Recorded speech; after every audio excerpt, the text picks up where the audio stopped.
मेरे प्यारे विद्यार्थियों, आज का ये वीडियो यूजी सेमेस्टर 4 इकोनॉमिक्स के विद्यार्थियों के लिए है। मनी एंड बैंकिंग पेपर से रिलेटेड है।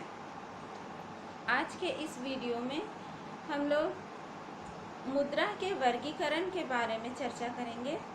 क्लासिफिकेशन ऑफ मनी, मुद्रा का वर्गीकरण किस प्रकार से किया गया है।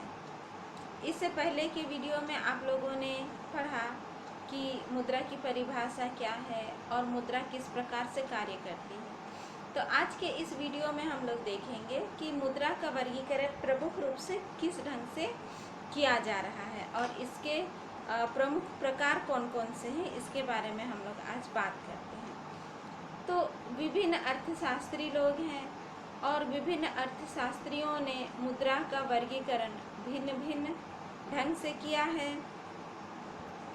तो चलिए हम लोग मुद्रा का वर्गीकरण प्रमुख रूप से 4 भागों में बांटकर करेंगे, जिसमें से पहला वर्गीकरण के अंतर्गत मुद्रा को वास्तविक मुद्रा तथा हिसाब की मुद्रा के रूप में हम लोग बांट सकते हैं।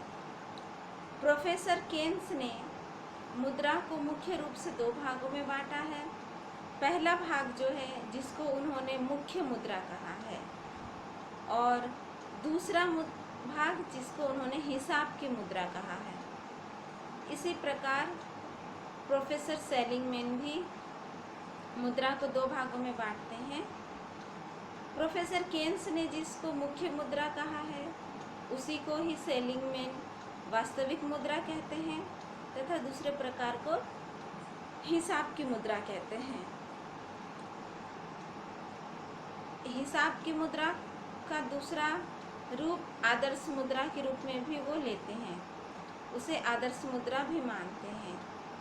ऐसे ही हम लोग देखेंगे कि प्रोफेसर बेनहम ने भी मुद्रा को 2 भागों में बांटा है। एक है चलन की इकाई के रूप में और दूसरा हिसाब की इकाई के रूप में। तो लगभग यहाँ हम लोग देख रहे हैं कि प्रोफेसर केन्स हैं, सेलिंगमैन है, प्रोफेसर बेनहम है, इन्होंने मुद्रा को 2 भागों में बांटा है। तो चलिए इन्हीं 2 भागों के बारे में हम लोग बात करते हैं। तो मुद्रा को जब हम लोग 2 भागों में बांटते हैं, जिसमें पहला भाग जो है वो मुख्य मुद्रा होती है और दूसरा भाग हिसाब की मुद्रा। तो मुख्य मुद्रा को हम लोग आगे और 2 भागों में बांट सकते हैं। पदार्थ मुद्रा जिसको कमोडिटी मनी कहते हैं तथा प्रतिनिधि मुद्रा जिसको रिप्रेजेंटेटिव मनी कहते हैं। तो चलिए सबसे पहले हम लोग देखते हैं कि मुख्य मुद्रा क्या होता है। मुख्य मुद्रा जिसे वास्तविक मुद्रा भी हम लोग कहते हैं। तो आपको ये ध्यान में रखना है कि अलग अलग देशों में अलग अलग मुद्रा प्रचलन में होती है। तो किसी भी देश में जो मुद्रा प्रचलन में होती है उस मुद्रा को उस देश की वास्तविक मुद्रा कहा जाता है। वास्तविक मुद्रा मुद्रा के सभी कार्यों को करती है। जैसे मुद्रा के अलग अलग कार्य हैं, मूल्य का मापक और विनिमय का माध्यम, क्रय शक्ति का संचय, ऋणों का भुगतान, इनकी भविष्य में हम लोग जिसका भुगतान कर सकते हैं। तो ये सारे प्रकार यानी कि मुद्रा के जो विभिन्न कार्य हैं इनको जो करता है उसे हम लोग वास्तविक मुद्रा कहते हैं। तो भारत में जैसे हम लोग देखेंगे कि जितने भी प्रकार के जो कागजी नोट हैं, 10 रुपये के, 20 रुपये के, 50 रुपये के, 100 रुपये के, 500 रुपये के, 2000 रुपये के, तो ये सारे कागजी नोट जो हैं ये वास्तविक मुद्रा का ही उदाहरण है। तो हम लोगों ने यहाँ पर देखा कि किसी भी देश में जो मुद्रा प्रचलन में होती है वह मुद्रा उस देश की वास्तविक मुद्रा कहलाती है। अब हम लोग वास्तविक मुद्रा या मुख्य मुद्रा को 2 भागों में बांट सकते हैं, जिसमें पहला हो जाएगा पदार्थ मुद्रा यानी कि कमोडिटी मनी और दूसरा होगा प्रतिनिधि मुद्रा। तो पदार्थ मुद्रा हम लोग किसे कहते हैं? पदार्थ मुद्रा को ही हम लोग वस्तु मुद्रा भी कहते हैं। इसे पूर्ण मुद्रा यानी कि फुल बॉडी मनी भी कहते हैं। पदार्थ मुद्रा जो होती है, कमोडिटी मनी जो होती है, वो किसी धातु से बनी होती है। जब वो मुद्रा धातु से बनी होती है तो उस मुद्रा पर जो उसका अंकित मूल्य होता है और उसका जो वास्तविक मूल्य होता है वो दोनों बराबर होता है। ये चीज़ देखना, जैसे हम लोग यहाँ पर पदार्थ मुद्रा में सोने या चांदी के सिक्के ले सकते हैं। मान लीजिए कि कोई सिक्का है जिसमें 10 ग्राम लिखा हुआ है, यानी कि उस सोने का सिक्का है और उस सोने के सिक्के में 10 ग्राम लिखा हुआ है और उस सोने के सिक्के का एक्चुअल वजन भी 10 ग्राम ही रहेगा, यानी कि उस सिक्के में 10 ग्राम सोना रहेगा। तो जब उस सिक्का को बेचा जाएगा तो उसके माध्यम से जो मूल्य की प्राप्ति होगी वो 10 ग्राम सोने के मूल्य के बराबर होगा। तो इस तरह से जो पदार्थ मुद्रा होता है उसमें उसके अंतर्गत जो धातु मुद्रा होता है उसमें जो अंकित मूल्य होता है, जो लिखा रहता है, और उस मुद्रा का वास्तविक मूल्य उसको बेचकर जो मिलता है, दोनों बराबर रहते हैं। अलग अलग हम लोग देखेंगे कि अलग अलग सभ्यता के समय, अलग अलग काल में अलग अलग धातु मुद्राएं या वस्तु मुद्रा, कमोडिटी जो मनी है वो प्रचलित थी। जैसे प्राचीन काल में लोग खाल का प्रयोग मुद्रा के रूप में करते थे। कौड़ी हो गया या मोती होता था या अन्न होता था, तो ये सब कमोडिटी मनी होती थी, वस्तु मुद्रा होती थी, यानी कि वस्तुओं का प्रयोग मुद्रा के रूप में किया जाता था। उसी में से एक आगे चल के धातु मुद्रा आया, यानी कि धातु भी तो एक वस्तु ही है, तो उसका प्रयोग मुद्रा के रूप में किया जाने लगा। तो जो प्रचलन में मुद्रा थी, जो वास्तविक मुद्रा थी, उसको हम लोग पहला भाग में बांट सकते हैं पदार्थ मुद्रा के रूप में। अब हम लोग देखेंगे कि इसका दूसरा भाग क्या है। तो वास्तविक मुद्रा का जो दूसरा भाग होता है वो होता है प्रतिनिधि मुद्रा। तो प्रतिनिधि मुद्रा क्या है? प्रतिनिधि मुद्रा जो होती है या प्रतिनिधि मुद्रा वह मुद्रा है जो खुद उतना मूल्यवान नहीं होती है, लेकिन मूल्यवान मुद्रा का प्रतिनिधित्व करती है। इसीलिए ही इसे प्रतिनिधित्व मुद्रा हम लोग कहते हैं, या प्रतिनिधि मुद्रा, रिप्रेजेंटेटिव मनी हम लोग कहते हैं। तो इसमें हम लोग देखेंगे कि जो प्रतिनिधि मुद्रा होता है उसका अंकित मूल्य और उसका वास्तविक मूल्य दोनों बराबर नहीं होता। हो सकता है कि अंकित, हो सकता नहीं, प्रतिनिधि मुद्रा में अंकित मूल्य ज़्यादा रहता है वास्तविक मूल्य से। जैसे हम लोग उदाहरण के तौर पर मान लेते हैं कि कागजी मुद्रा जो है, तो कागजी मुद्रा में 100 रुपया लिखा हुआ है, वो उसका अंकित मूल्य है। लेकिन क्या हम लोग उसको बेचेंगे तो उस कागज का मूल्य 100 रुपया आएगा? नहीं आएगा। तो जितना उसमें अंकित लिखा रहता है, जरूरी नहीं है कि उसका वास्तविक मूल्य भी उतना ही हो। तो प्रतिनिधि मुद्रा मूल्यवान मुद्रा का प्रतिनिधित्व करती है। यहाँ पर एक चीज़ ये ध्यान देना है कि प्रतिनिधि मुद्रा जो होती है उसका विनिमय के माध्यम के रूप में तो हम लोग प्रयोग कर सकते हैं, लेकिन संचय के साधन के रूप में हम लोग उसको नहीं रख सकते हैं। लंबे समय तक हम लोग संचय के साधन के रूप में उसका प्रयोग नहीं कर सकते हैं, लेकिन आवश्यकता पड़ने पर हम लोग उसे मुद्रा में ज़रूर कन्वर्ट कर सकते हैं। जैसे कि पत्र मुद्रा जो है, पत्र मुद्रा को हम लोग धातु मुद्रा में कन्वर्ट कर देते हैं। जैसे मान लीजिए जितने रुपए थे उसको हम लोगों ने सोने चांदी के सिक्कों में कन्वर्ट कर दिया और फिर उसको रख दिया। बाद में उन सोने चांदी के सिक्कों को हम लोग फिर से पत्र मुद्रा में कन्वर्ट कर सकते हैं। तो इस तरह से जो प्रतिनिधि मुद्रा जो होती है वो मूल्यवान मुद्रा का प्रतिनिधित्व करती हैं। तो ये चीज़ हम लोग यहाँ पर देख रहे हैं। तो हम लोगों ने यहाँ आज जो बात की, सबसे पहले हम लोगों ने देखा कि मुद्रा को हम लोग दो भागों में बांट सकते हैं, वास्तविक मुद्रा या मुख्य मुद्रा और दूसरा हिसाब की मुद्रा। तो मुख्य मुद्रा जो है जिसको हम लोग वास्तविक मुद्रा भी कहते हैं, जो किसी भी देश में प्रचलित होती है। आगे हम लोग चल के इसे फिर दो भागों में बांट देते हैं, जिसमें पहला हो जाएगा पदार्थ मुद्रा, कमोडिटी मनी, और दूसरा हो जाएगा प्रतिनिधि मुद्रा यानी कि रिप्रेजेंटेटिव मनी। अब हम लोग मुद्रा का जो दूसरा भाग है, पहला वर्गीकरण के आधार पर दूसरा भाग में है हिसाब की मुद्रा, जिसको कहते हैं मनी ऑफ अकाउंट। तो हिसाब की मुद्रा क्या होता है?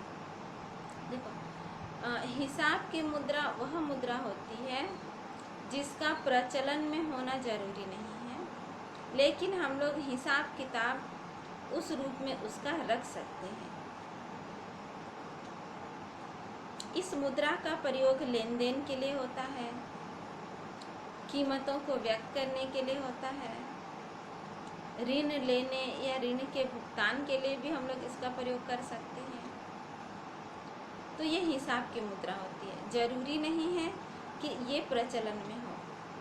जैसे मैं आप लोगों को बताती हूँ कि जैसे भारत में जो रुपया है इसको हम लोग वास्तविक मुद्रा मान सकते हैं क्योंकि ये प्रचलन में है।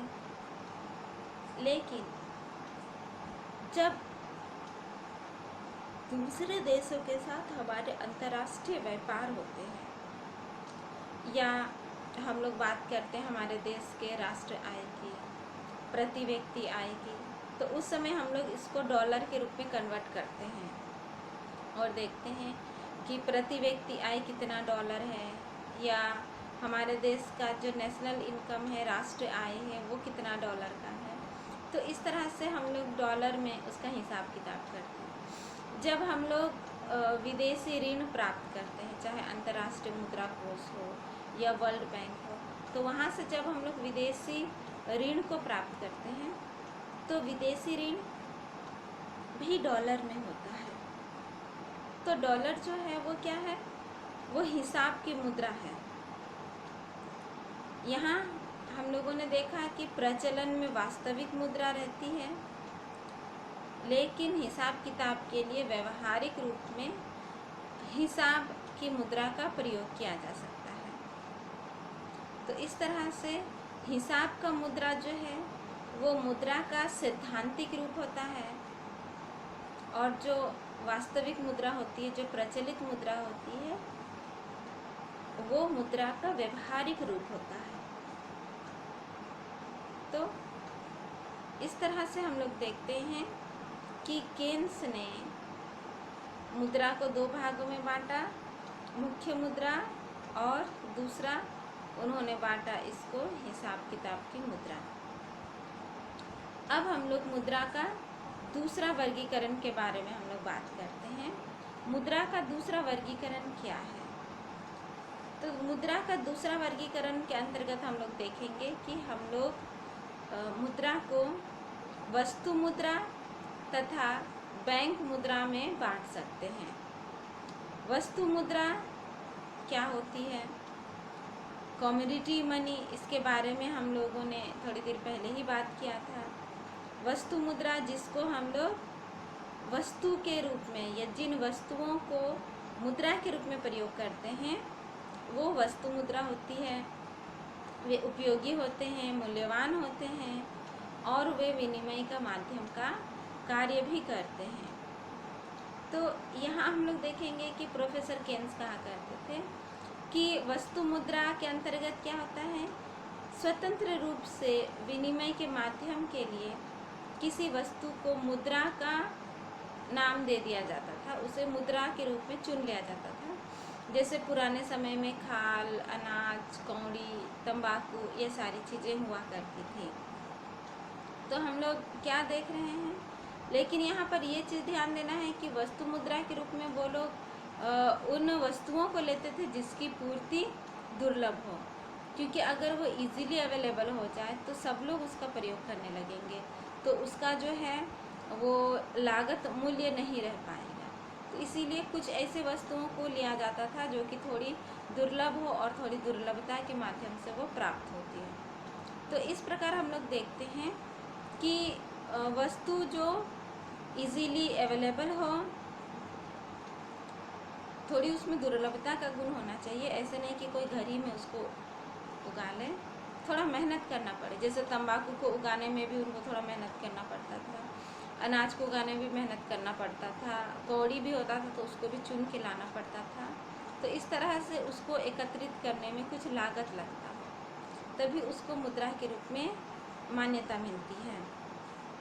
तो हम लोग यहाँ देखते हैं कि जनता अपनी सुविधा के दृष्टिकोण से जिस वस्तु को मुद्रा का दर्जा दे देती थी वह वस्तु मुद्रा कहलाती थी या वस्तु मुद्रा कहलाती है। ठीक है, तो हम लोगों ने यहाँ पर मुद्रा का वर्गीकरण के अंतर्गत जब हम लोग दूसरी कैटेगरी की मुद्रा के बारे में बात करते हैं तो उसमें पहला भाग आ जाता है आपका वस्तु मुद्रा। अब हम लोग यहाँ ये समझने का प्रयास करेंगे कि वस्तु मुद्रा की प्रमुख विशेषताएं कौन कौन सी होती हैं।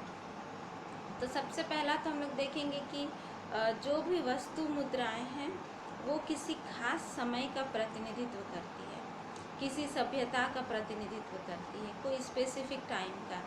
जैसे आप देखिएगा कि आखेट युग के समय किस प्रकार की मुद्रा प्रचलित थी, वस्तु मुद्रा प्रचलित थी। हड़प्पा संस्कृति के समय किस प्रकार की मुद्रा प्रचलित थी। इसी तरह से जब चारागाह युग था उस समय किस तरह से वस्तु मुद्रा प्रचलित थी। तो इस तरह से जो वस्तु मुद्रा होती है वो एक समय का प्रतिनिधित्व करते हैं। उस मुद्रा को देखने से हम लोगों को ये पता चलता है कि इस स्पेसिफिक टाइम में यहाँ से यहाँ तक ये मुद्रा प्रचलन में थी या इस युग में ये मुद्रा प्रचलन में थी। तो इस तरह से वस्तु मुद्रा जो है वो समय का प्रतिनिधित्व करती है। हालांकि अभी वस्तु मुद्रा का प्रयोग कम होता है गया है। नेक्स्ट हम लोग देखते हैं कि जो वस्तु मुद्रा में जिन वस्तुओं को मुद्रा के रूप में स्वीकार किया जाता था उनसे लोगों को दैनिक उपयोगिता भी प्राप्त होती थी। जैसे तंबाकू हो, अन्न हो, तो इनसे उनको दैनिक उपयोगिता मिलती थी। वस्तु मुद्रा के रूप में जैसे जो भी सिक्कों का प्रयोग किया जाता था, तांबा का, पीतल का या सोना चांदी का, तो फिर इन सिक्कों को गला के भी आभूषण तैयार किए जाते थे। आज भी जैसा देखिए, आज भी लोग सोने और चांदी के सिक्के रखना पसंद करते हैं और फिर ज़रूरत पड़ने पर उनको गला के आभूषण तैयार कर लेते हैं। तो इस तरह से वस्तु मुद्रा के रूप में जिन वस्तुओं का प्रयोग किया जाता था वो वस्तुएं दैनिक उपयोगिता के रूप में लोग व्यवहार करते थे, उनका इस्तेमाल करते थे।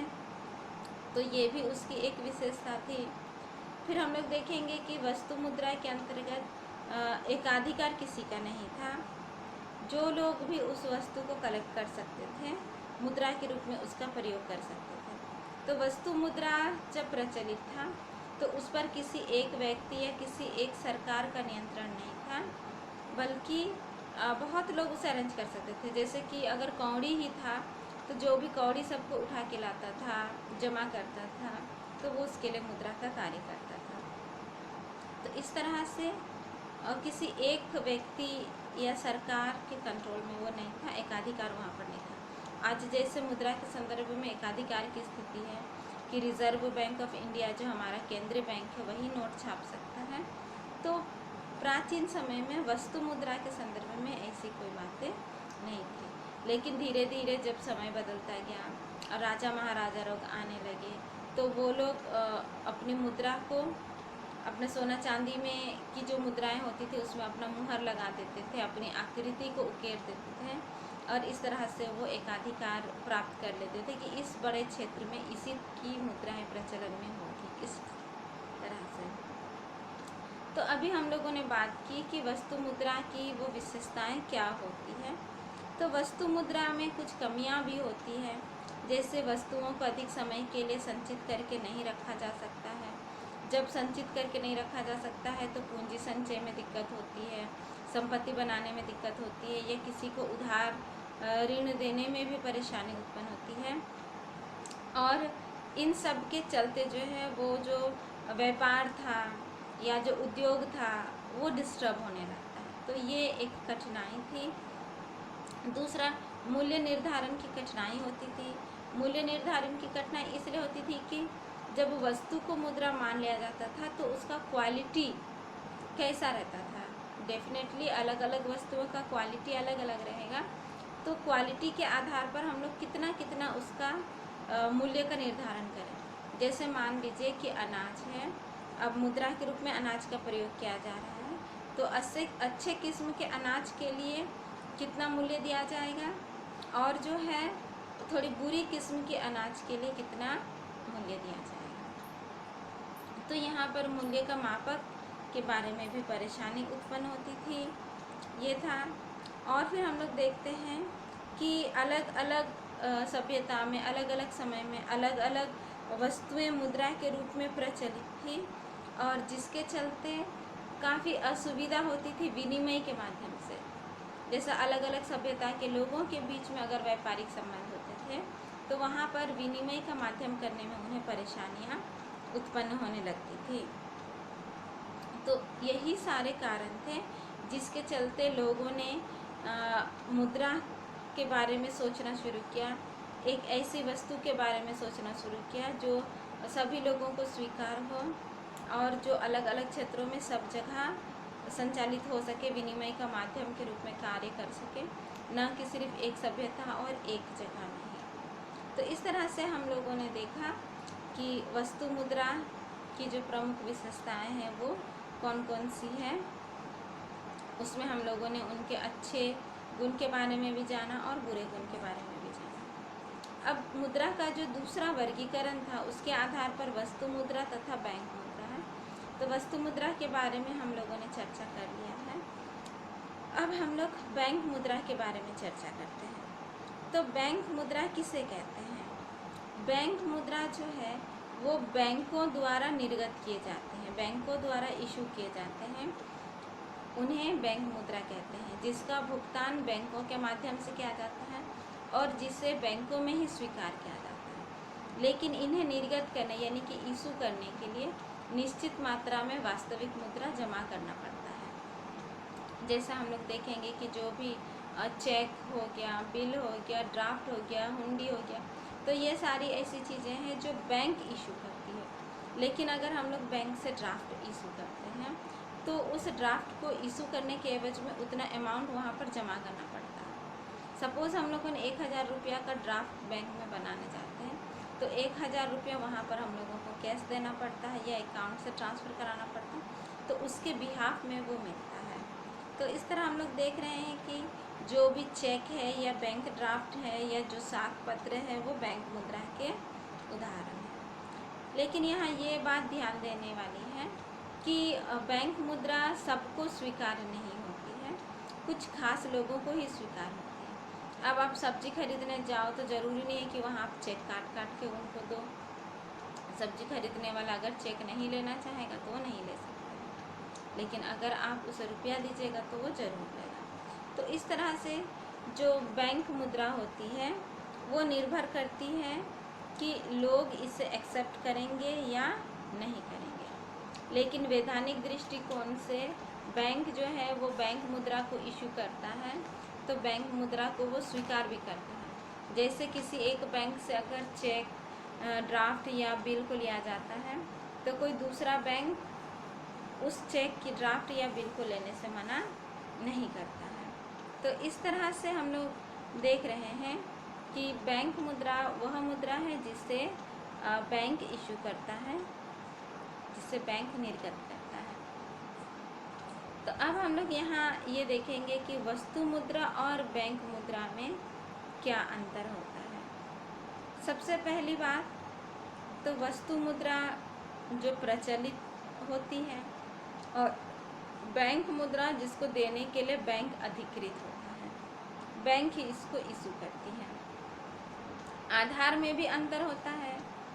जैसे वस्तु मुद्रा जो होती है, तो वस्तु मुद्रा के पीछे कोई आधार रखना ज़रूरी नहीं होता है, लेकिन बैंक मुद्रा के पीछे आधार रखना ज़रूरी होता है। आप चेक इशू करो या ड्राफ्ट इशू करो, उसके पीछे आपको उतना रुपया बैंक में जमा करना पड़ेगा, तभी जाके ही वो मिलेगा। तो इस तरह से आधार का भी अंतर होता है और दोनों के आंतरिक मूल्य में भी अंतर होता है।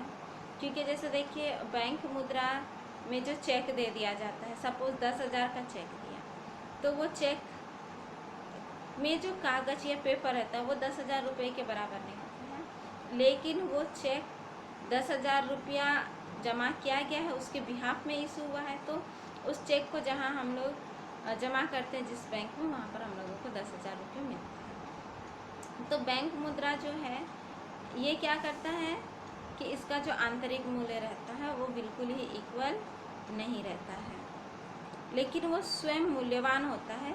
इसलिए मूल्यवान होता है क्योंकि उसके पीछे मुद्रा होती है, उस मुद्रा के बिहाफ में उसको इशू किया जाता है, इसलिए वो मूल्यवान होती है। उपयोग में भी अंतर होता है। जैसे व्यापारी लोग हैं, मान लीजिए एक बड़ा अमाउंट किसी व्यापारी को कोई दूसरा जगह ले जाके भुगतान करना है, पेमेंट करना है, तो ऐसी स्थिति में अगर वह धातु मुद्रा को ले जाएगा या वास्तविक मुद्रा को ले जाएगा, तो उसको कितना भारी कैरी करना पड़ेगा, उठा के ले जाना पड़ेगा। लेकिन अगर वो बैंक मुद्रा को ले जाता है तो बस उसे एक हल्का सा पेपर उठा के ले जाना पड़ेगा, तो और फिर वहाँ जाके वो उसको दे देगा, तो उसे उतना मुद्रा की प्राप्ति हो जाएगी। तो इस तरह से बैंक मुद्रा जो होता है वो सरल होता है। खासकर अगर दूसरे जगह लेन देन करना है, दूर जगह लेन देन करना है, तो वो सरल होता है। क्योंकि अगर कोई बैग में भर के बहुत सारे सोने चांदी के सिक्के या नोट को ले जाता है, तो कोई चोरी कर सकता है, उसकी लूट हो सकती है। लेकिन अगर वो बैंक मुद्रा के रूप में, ड्राफ्ट के रूप में, चेक के रूप में, बिल के रूप में ले जाता है, तो उस पेपर के टुकड़े को सुरक्षा से, सावधानी से ले जाना संभव होता है, क्योंकि उसकी चोरी नहीं की जा सकती है। जो चोरी करेगा भी तो उसको वो भंजा नहीं पाएगा अगर वो अकाउंट पे होगा तो ये एक हिसाब से उसके लिए वो वेस्ट पेपर ही साबित होगा। तो इस तरह से सिक्योरिटी के दृष्टिकोण से या एक जगह से दूसरे जगह ज़्यादा अमाउंट कैरी करने के दृष्टिकोण से जो बैंक मुद्रा जो होती है वो ज़्यादा उपयोगी होती है, ज़्यादा सरल होती है काम करने में। अब हम लोग देखेंगे मुद्रा का जो तीसरा प्रकार है, वो तीसरा प्रकार के अंतर्गत हम लोग मुद्रा को दो भागों में बांट सकते हैं, विधिग्राह्य मुद्रा और ऐच्छिक मुद्रा। तो विधिग्राह्य मुद्रा हम लोग किसे कहेंगे? यहाँ पर हम लोग देखेंगे कि जो विधिग्राह्य मुद्रा है उसे कानूनी स्वीकृति प्राप्त होती है और कानूनन रूप से इसका स्वीकार किया जाता है। विधिग्राह्य मुद्रा को वैधानिक मुद्रा भी कहते हैं, लीगल मनी भी कहते हैं। जैसे भारत में जो रुपीस है वो वैधानिक मुद्रा है, उसे कानूनन मान्यता प्राप्त है।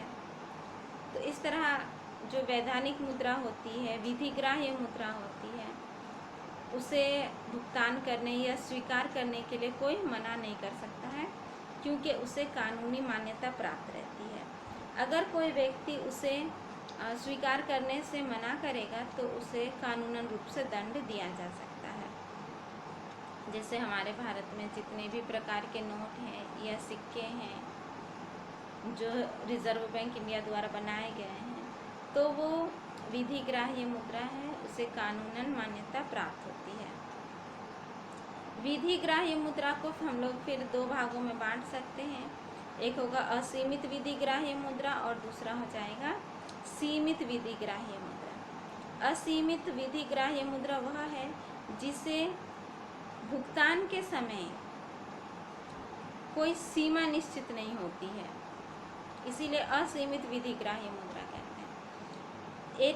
एक टाइम में भुगतान में, पेमेंट में करने के लिए आप उसका अमाउंट को फिक्स नहीं कर सकते। जितनी मात्रा में चाहे आप भुगतान कर सकते हैं, जितनी मात्रा में चाहे आप प्राप्त कर सकते हैं। लेकिन सीमित विधिग्राह्य मुद्रा जो होती है, सीमित विधिग्राह्य मुद्रा सीमित होती है। जैसे कि आप सिक्के अगर लेते हैं बैंक से, तो बैंक आपको बहुत ज़्यादा सिक्के नहीं दे सकते हैं, एक सीमित मात्रा में ही आपको वो सिक्के देंगे और उतना ही रुपया का सिक्के भुगतान करने के लिए या प्राप्त करने के लिए कोई व्यक्ति बाध्य है।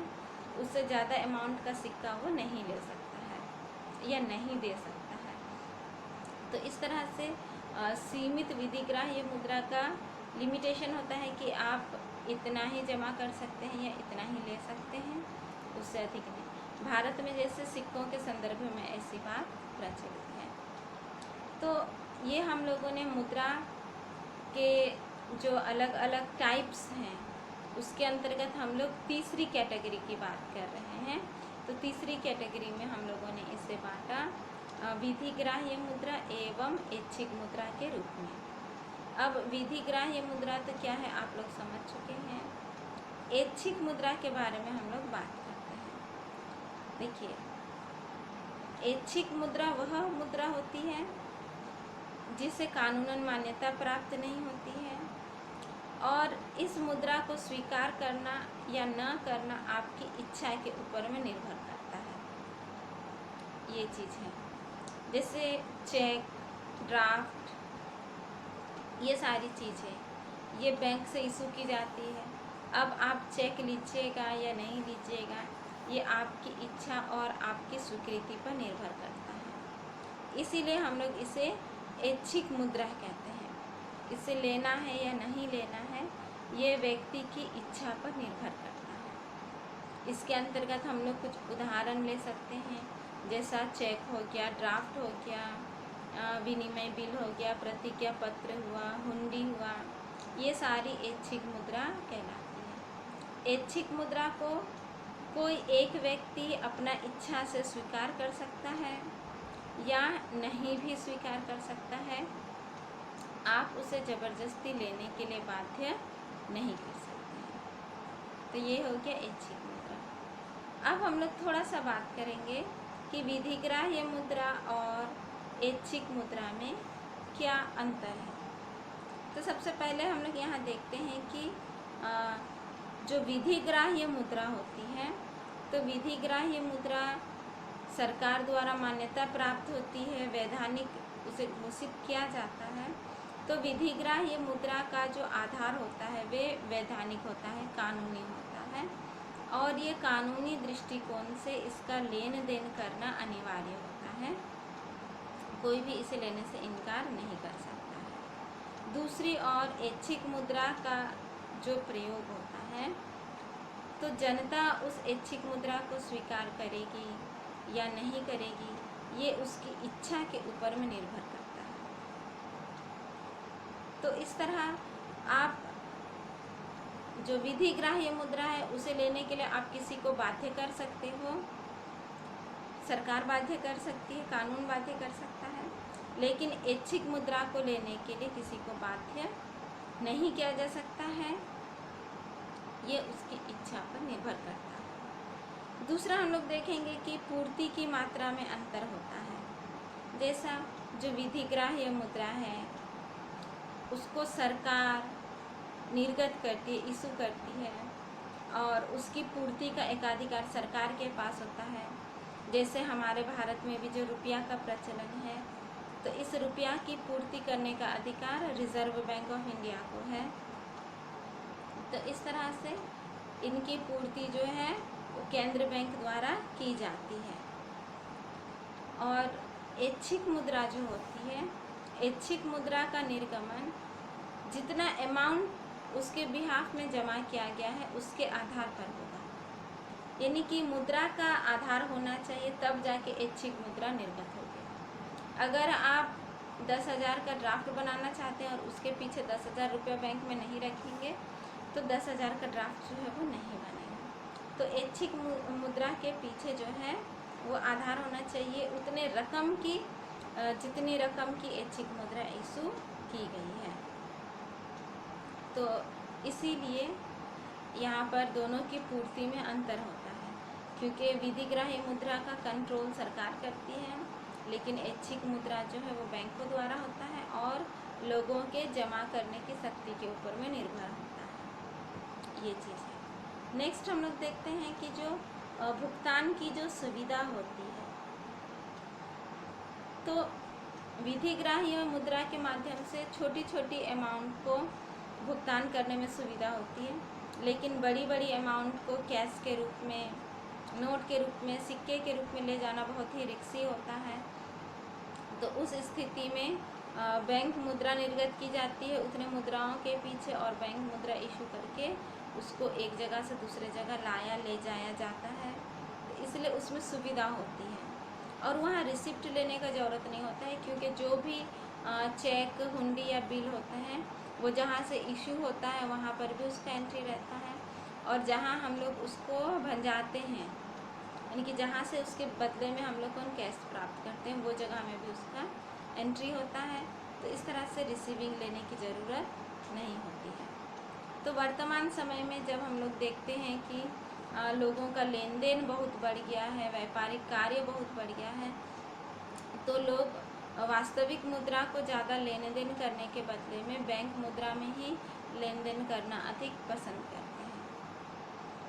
तो ये है कि हम लोगों ने मुद्रा के वर्गीकरण के अंतर्गत जो तीसरा कैटेगरी देखा, उस तीसरा कैटेगरी में हम लोगों ने बात किया विधिग्राह्य मुद्रा और ऐच्छिक मुद्रा के बारे में। अब मुद्रा के वर्गीकरण से संबंधित जो चौथा कैटेगरी है, उस चौथा कैटेगरी में मुद्रा को दो भागों में बांटा जाता है। एक है धातु मुद्रा तथा पत्र मुद्रा। तो यहाँ पर इस हिसाब से हम लोग मुद्रा को बांट रहे हैं कि मुद्रा किस वस्तु से बनी है।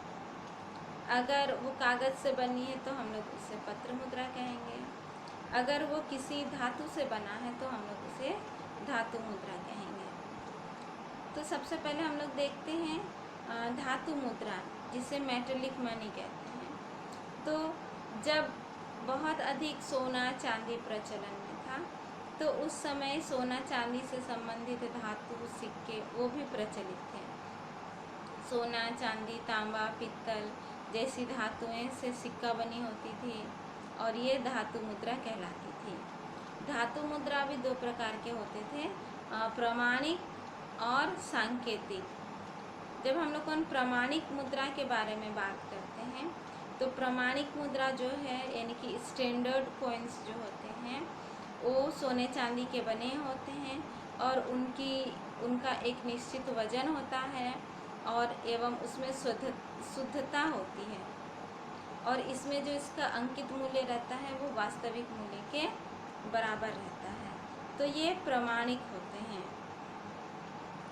दूसरा हम लोग देखते हैं कि जो सांकेतिक सिक्के होते हैं, तो सांकेतिक सिक्के सोने चांदी के अतिरिक्त दूसरे धातुओं से बने होते हैं, जैसे तांबा, पीतल, ये सब से बने होते हैं। तो ये सांकेतिक के रूप में प्रयोग होते हैं, और इनका जो अंकित मूल्य है वो ज़रूरी नहीं है कि उसके वास्तविक मूल्य के बराबर हो। इसका अंकित मूल्य ज़्यादा हो सकता है और उसका वास्तविक मूल्य कम हो सकता है। तो ये जो सांकेतिक सिक्के होते हैं, ये छोटी छोटी अमाउंट के लिए होती है। जैसे भारत में अभी भी आप देखिएगा कि 1 रुपये के सिक्के, 2 रुपये के सिक्के प्रचलन में हैं। तो ये सब क्या है, सहायक सिक्के हैं, या हम लोग इसको सांकेतिक सिक्के हम लोग कह सकते हैं। लेकिन इनकी ढलाई का जिम्मा भी सरकार दे देती है कि कौन इन सिक्कों की ढलाई करेगा। तो इस तरह हम लोग देख रहे हैं कि जो धातु मुद्रा होती है, उस धातु मुद्रा को भी हम लोग उन दो भागों में बांट सकते हैं, प्रमाणिक सिक्के और सांकेतिक सिक्के। इसका दूसरा भाग होता है पत्र मुद्रा, पेपर मनी। तो पत्र मुद्रा जो होती है वो कागज़ से बनी होती है, इसीलिए इसे पत्र मुद्रा कहा जाता है। पत्र मुद्रा का केवल बाह्य मूल्य होता है, आंतरिक मूल्य नहीं होता। उसमें जितना अंकित किया रहता है उसका वास्तविक मूल्य उतना नहीं रहता है। तो ये होता है पत्र मुद्रा। लेकिन पत्र मुद्रा जारी करने के लिए कुछ सुरक्षित कोष को ध्यान में रखना पड़ता है। अभी जैसा हमारा रिजर्व बैंक है, जितना भी पत्र मुद्रा वो इशू करता है, तो इसके पीछे वो कुछ मात्रा में सोने का स्टॉक वो ज़रूर रखता है और फिर उसके बाद वो पत्र मुद्रा छापता है। तो इस तरह से पत्र मुद्रा को निर्गत करने के लिए उसके पीछे किसी कोष को रखने की आवश्यकता पड़ती है। तो हम लोग यहाँ देख रहे हैं कि वर्तमान समय में जितने भी देश हैं, सभी देशों में पत्र मुद्रा का प्रचलन है, पत्र मुद्रा का प्रयोग किया जाता है। बस उस देश की करेंसी अलग अलग नामों से जानी जाती है, लेकिन मैक्सिमम लोग मुद्रा को पत्र मुद्रा के रूप में ही प्रयोग करते हैं। तो इस तरह हम लोगों ने देखा कि मुद्रा का जो हम लोगों ने अलग अलग क्लासिफिकेशन किया, उस क्लासिफिकेशन के आधार पर हम लोगों ने मुद्रा के बारे में स्टडी की। और जिसका चौथा ग्रुप के बारे में हम लोग बात कर रहे थे वो है धातु मुद्रा और पत्र मुद्रा में। तो यहाँ हम लोग देख लेते हैं थोड़ी सी और कि धातु मुद्रा और पत्र मुद्रा में क्या अंतर होता है। तो सबसे पहली बात तो धातु मुद्रा को ढलाई करने में, बनाने में, उसको तैयार करने में ज़्यादा खर्चा लगता है, लेकिन पत्र मुद्रा में कम खर्च आता है, कम लागत आती है उसे बनाने में। और ज़रूरत के आधार पर धातु मुद्रा को बहुत अधिक नहीं बढ़ाया जा सकता है, लेकिन ज़रूरत के आधार पर पत्र मुद्रा जो है उसको उपलब्ध किया जा सकता है। अगर ट्रांसपोर्टिंग की बात हो, पेमेंट करने की बात हो, तो धातु मुद्रा बहुत भारी होता है, बहुत स्थान घेरता है और उसे यहाँ वहाँ लाने ले जाने में असुविधा होती है, लेकिन पत्र मुद्रा में लाने ले जाने में उतनी असुविधा नहीं होती है। संग्रहण के अंतर्गत अगर हम लोग देखेंगे तो धातु मुद्रा का संग्रहण किया जा सकता है, क्योंकि वो ज़्यादा दिन तक, ज़्यादा सालों तक टिके रह सकते हैं, लेकिन पत्र मुद्रा का संग्रहण ज़्यादा दिनों के लिए नहीं किया जा सकता है, कई सालों के लिए नहीं किया जा सकता है। फिर अगर हम लोग यहाँ पर बात करते हैं कि चूँकि धातु मुद्रा को बहुत जल्दी नहीं बढ़ाया जा सकता है, इसीलिए धातु मुद्रा के माध्यम से स्फीति की स्थितियाँ उत्पन्न नहीं होती है, लेकिन पत्र मुद्रा की मात्रा को बहुत अधिक बढ़ाया जा सकता है, उनकी पूर्ति की जा सकती है। तो जब पत्र मुद्रा की पूर्ति की जा सकती है, तो बढ़ाई जा सकती है, तो स्फीतिकारी परिवर्तन उत्पन्न हो सकते हैं। फिर हम लोग यहाँ ये देखते हैं कि जो धातु मुद्रा है उसको इशू करने का अधिकार भी सरकार को होता है और नोट इशू करने का अधिकार भी हमारे केंद्र बैंक को होता है। जहाँ तक हम लोग भुगतान शेष की बात करते हैं, तो जो पत्र मुद्रा होती है, अपने देश की करेंसी जो होती है, वे अपने देश में स्वीकार होते हैं, लेकिन विदेशों में स्वीकार नहीं होते हैं। लेकिन अगर हम लोग सोने चांदी धातु के बारे में बात करें तो वो अपने देश में स्वीकार होने के साथ साथ विदेशों में भी स्वीकार होते हैं। लेकिन वर्तमान में तो स्वर्णमान का पतन हो चुका है, इसलिए अब दूसरे देशों के साथ भी व्यापारिक संबंध के लिए सोने चांदी के धातुओं का भुगतान नहीं किया जाता है, बल्कि जो हमारी पत्र मुद्रा है इसको विदेशी विनिमय दर निर्धारित करके उसी देश के करेंसी के रूप में भुगतान किया जाता है। तो इस प्रकार आज के इस वीडियो में हम लोगों ने जाना कि मुद्रा के अलग अलग प्रकार क्या हैं, क्लासिफिकेशन ऑफ मनी या टाइप्स ऑफ मनी के बारे में हम लोगों ने बात की। मुझे उम्मीद है कि इस वीडियो को देख के आप लोगों को मुद्रा के अलग अलग प्रकार के बारे में समझ जरूर विकसित हुई होगी। अगले वीडियो में मैं फिर आप लोगों के बीच उपस्थित होंगी नए टॉपिक के साथ। तब तक के लिए धन्यवाद।